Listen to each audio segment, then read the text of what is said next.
The country comprises not of land, it comprises of people. We lost half the country. Why? Question that.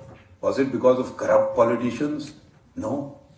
It was because of power-hungry general that you lost the country. As simple as that. You did not respect the people's will. I'm sorry if I don't want to come across as rude, but I'm very clear about this in my mind.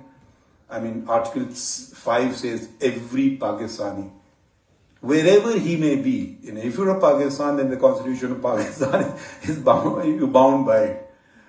On us, people like presidents, prime ministers, MPs, MNAs, army officers, judges included, we have taken on the added responsibility to uphold and defend the Constitution, which you have not. But you are bound to obey the Constitution. I hope that answers your question.